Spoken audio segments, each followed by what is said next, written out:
Okay, welcome to the Small and Backyard Flocks Community of Practice webinar series.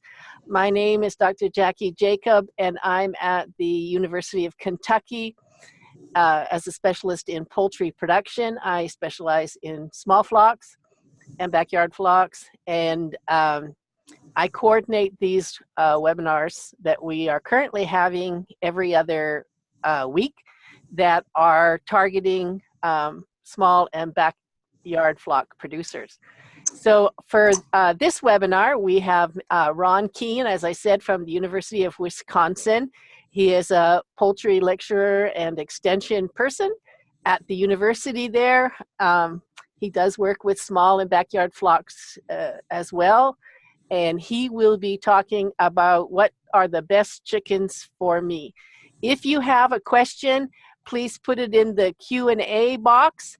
I will be monitoring the Q&A box and notifying Ron if there's a clarification needed on a specific question or specific topic being discussed at that time. Otherwise, I will save the questions and ask him at the end. If you want to put any chats, you can do that in the chat room. Okay, Ron, it's all yours. All right, thanks, Jackie. So yeah, I'm going to try to keep this fairly brief, 15, 20 minutes, I know we said. So, and talk about some considerations of what kind of chickens to get.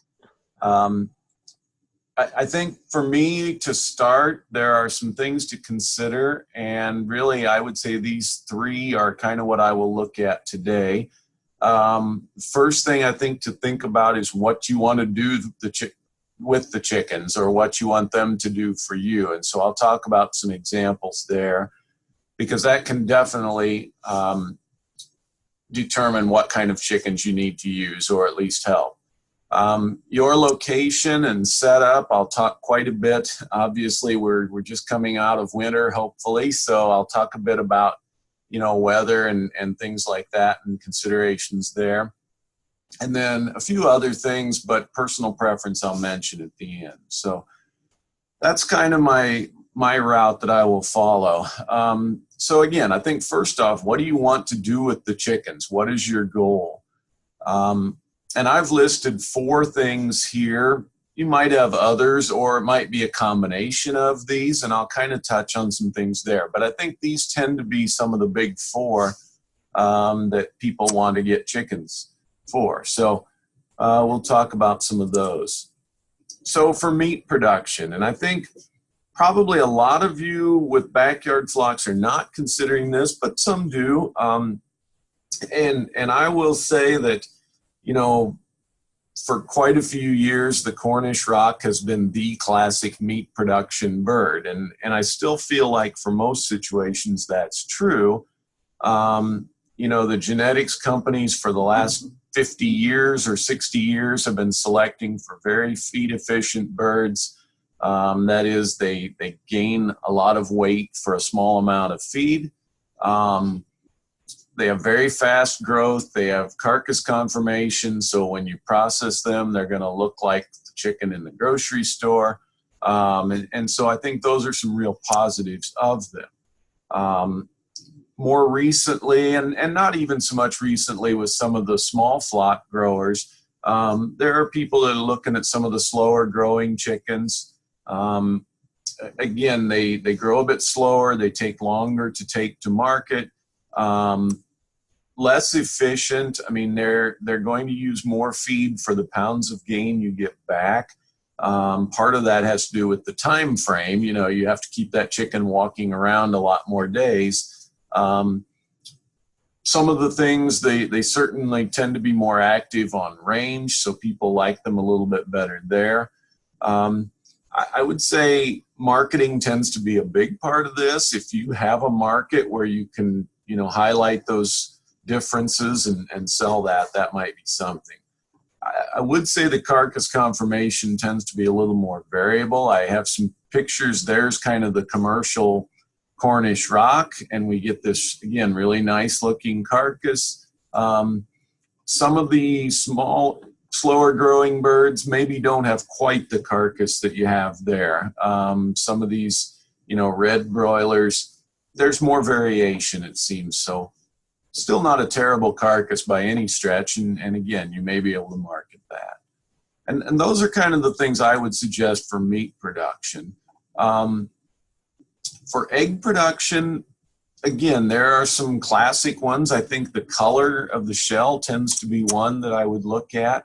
And we'll look at each of these a bit. Certainly the white leghorn is going to be kind of the classic, but I'll talk more about that. Probably in the last few years, there's been a push for these very dark brown eggs, again, to be able to differentiate your market. And so, some of the Marans, the Welsimers, things like that are becoming more popular. The blue and the green eggs, typically we think of these Araucana, Americana, Easter eggers, things like that. And quite often, a lot of people will like to have a mix of these different ones if you're marketing that way. So there's the classic white leghorn. Again, if you want efficient egg production, lots of eggs, small bird, so she doesn't eat a lot, she's probably the hen. Again, some people don't like that necessarily, and they want to market differently.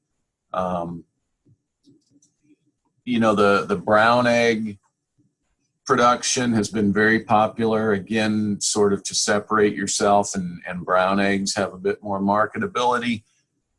These sex-linked hybrids tend to be what many people will use there. Again, they're highly selected, so they're pretty efficient and really good egg layers. A lot of them are crosses of some base of a Rhode Island Red and a white leghorn, although there's some variations there. But those tend to be kind of probably the best brown egg layers if you want egg production. Now, a couple considerations about this.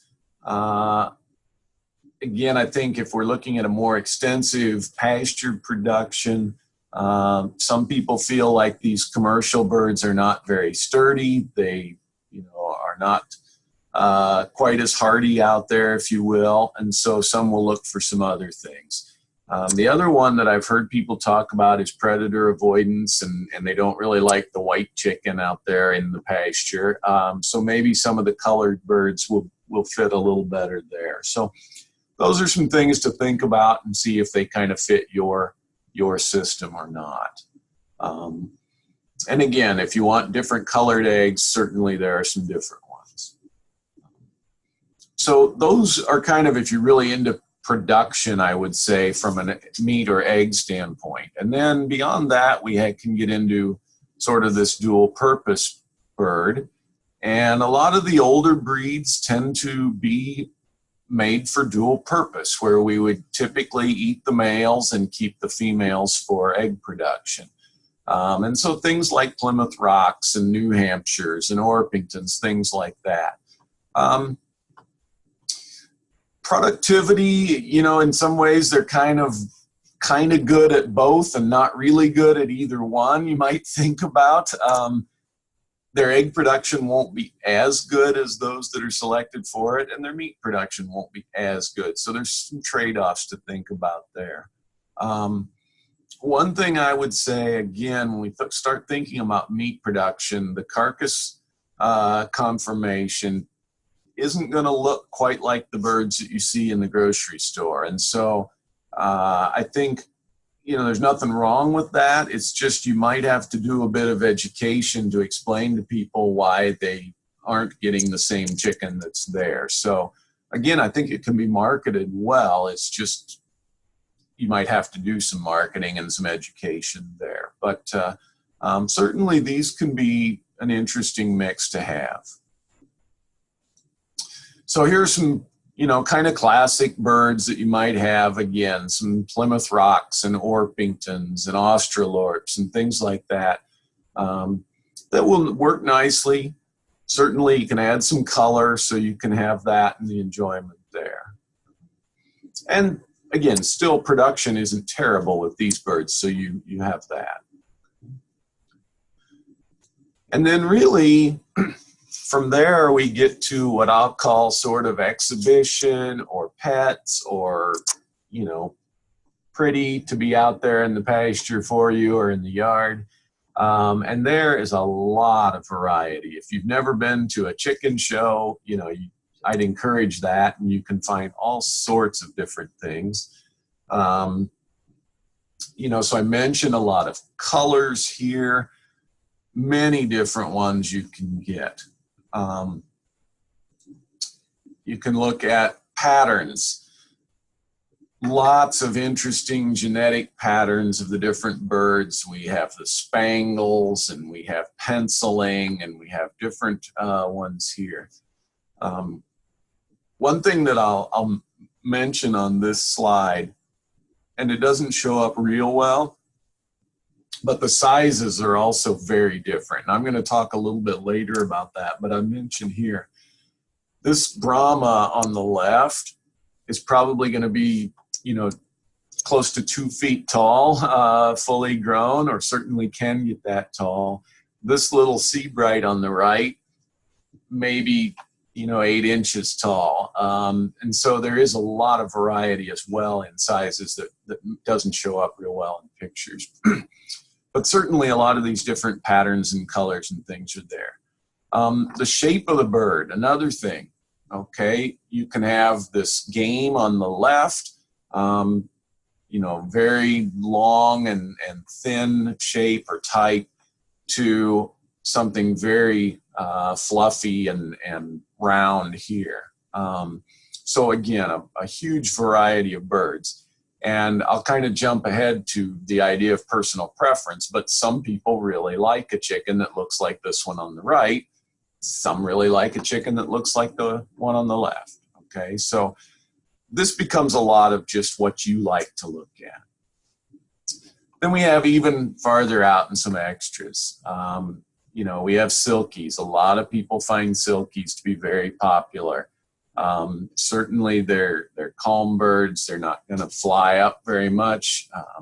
Just really some unique characteristics about them. Some of the Polish that you see here with the crests, again, a lot of people find these really quite unique. So lots of different things there. One other consideration was sort of the feathering and the hobby birds. There are bantams, which are miniature breeds, tend to be maybe a fifth or a quarter the size of the large fowl breeds. And so a lot of these, you can get the same choice either way. And so if you don't have much space, you know, bantams can be really nice. They take up less space, they eat less feed, you can have more of them in the same area, if you will. The egg size is fairly small typically, so that, you know, you're not going to get large eggs probably to sell there, but that would be another consideration. So again, lots of things to think about from the exhibition look or the hobby aspect. So those are all some things kind of about the chicken. I want to look a little bit more about your location and situation and things you might consider. You know, climate, and again, we'll talk some about winter and some cold hardiness. This is what you really don't want to have. This rooster has frostbite all around these comb and part of the wattles. So we'd like to avoid that. So we'll talk about some things to do there. Coop design. If you have a fully enclosed heated coop, then it's probably not going to matter a whole lot. If you don't, then you may want to consider different chickens for your situation. So here's an example. This breed on top is called the Chanticleer. This is a breed that was really selected and created for cold weather. So you see they have very small comb, very small wattles. They tend to be very winter hardy, and so you won't have a lot of problem with frostbitten combs and things like that. These two on the bottom, you know, this comb on the Leghorn or on the Hamburg here that you see, those freeze very easily. So you have to be very careful with those if you're going to raise them. Feathering type. Again, we're back to that game. I have a friend here in Wisconsin that raises these.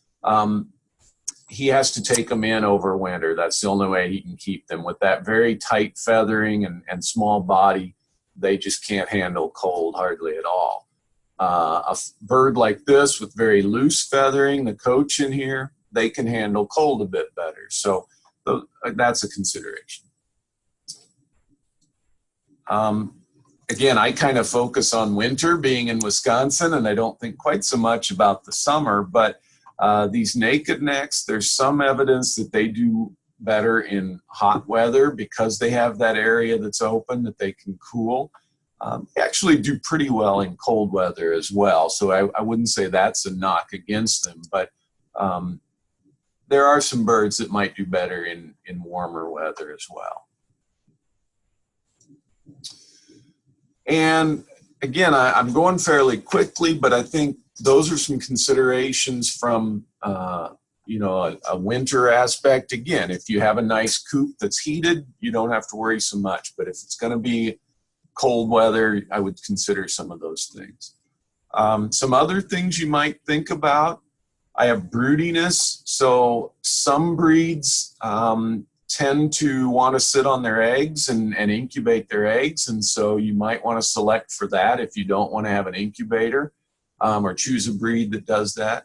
A lot of the Mediterranean breeds don't tend to go broody. And so if you want to have those and keep breeding them, you may want to think about getting an incubator. Again, I kind of mentioned predator avoidance. There's probably some differences there, some colors and things. I would say in most cases, you'd be better off to prevent predators rather than counting on the chickens to avoid them. But that might be your situation. This one, this friendliness, flightiness, docility, that's an interesting one. And I think you can talk to 100 people with different breeds and you'll hear different stories. But in general, the Mediterranean breeds, again, the Leghorns and some of those tend to be a bit more flighty. And some of the heavier, you know, American breeds, the Orpingtons, your English breeds, things like that, tend to be a little more docile.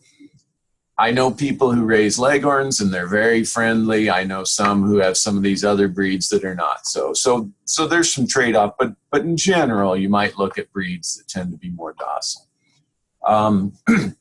Heritage breed is another thing. There are, you know, breeds that are more endangered, and if you want to work on conserving those, that might be a consideration. And then availability. Most of these are available at least from mail order hatcheries, but some of the more rare breeds you might have to look around and search for. So those are some other things I think I would think about. Finally, really the last thing that I think, again, kind of goes back to looking at all those different colors and patterns and things. If you have your heart set on one breed and that's what you like, you can adjust some of the other things. You may have to provide heat. You may have to have better predator control, you know, things like that. But I think you're supposed to have them to enjoy them. So that's what I would encourage you to think about.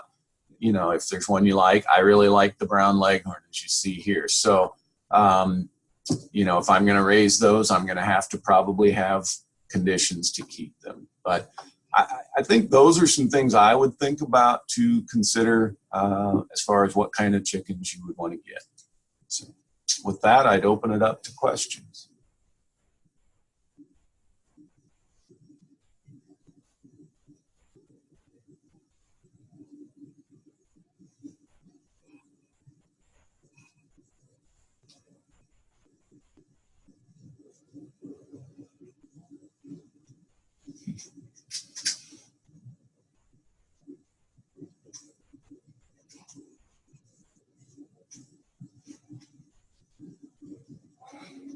I can't hear you, Jackie.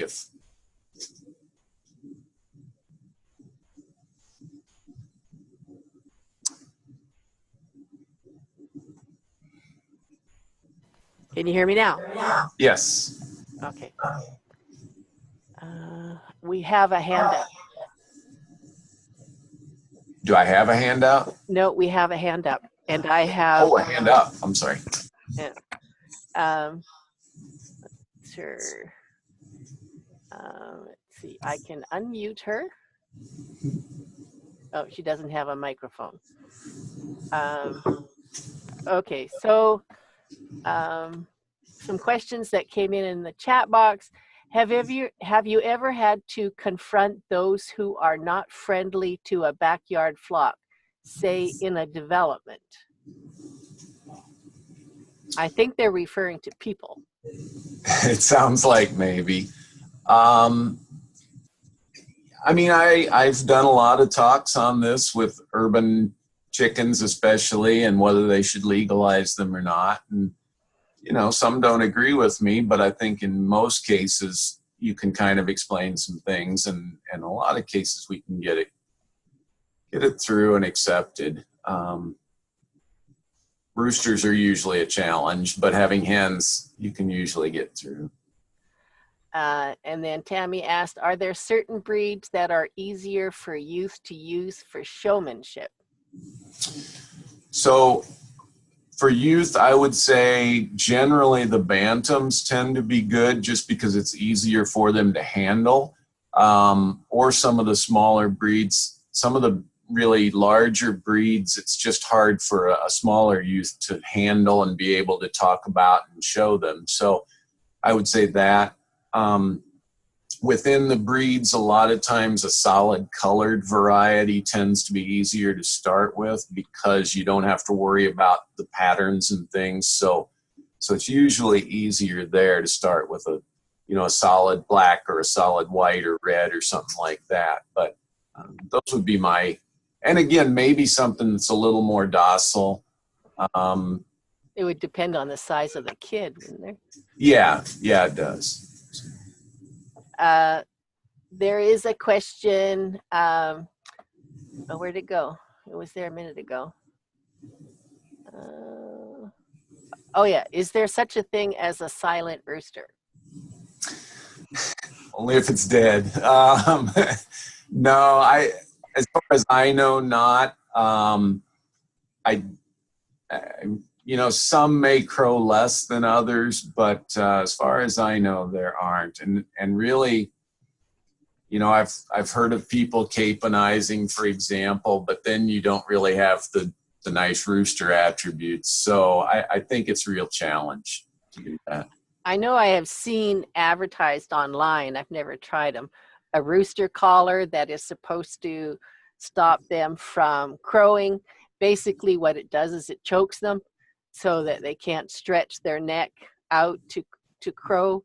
I don't know if that's an animal welfare thing that I would recommend or not, but right. If you're desperate to keep a rooster that's a pet and you're not allowed to, you can always try that. But right. I've never used them, never seen anybody use them. I've just seen them.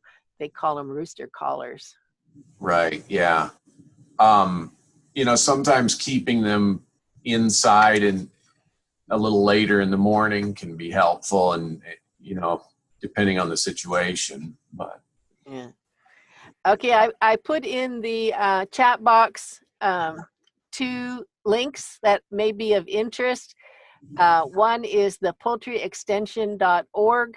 That is our community of practice website that has several articles, has upcoming webinars, has Ask an Expert, has a blog that I try to keep up with, and what else does it have? I guess that's about it. The other one is our Facebook page, which tells the upcoming events, any news that is of interest.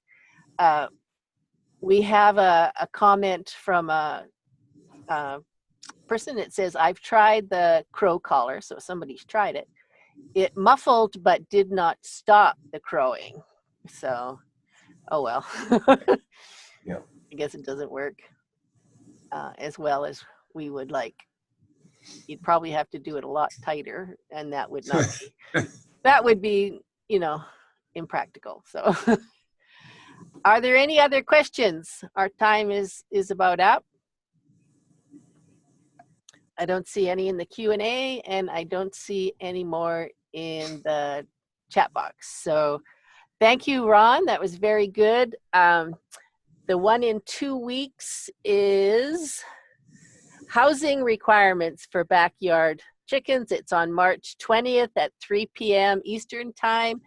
It is only 20 minutes, so I recommend you get here right on time because we start right at the top of the hour. So this webinar has been recorded, and the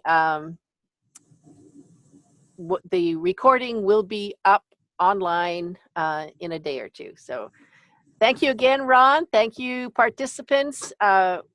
If you have any suggestions for webinars not recorded or not listed on our website, feel free to contact me and let me know what you'd like to hear about. Or if there's an article that you want written, let me know and we'll see what we can do. So thank you very much for attending, everybody, and that's the end of the webinar. Thank you.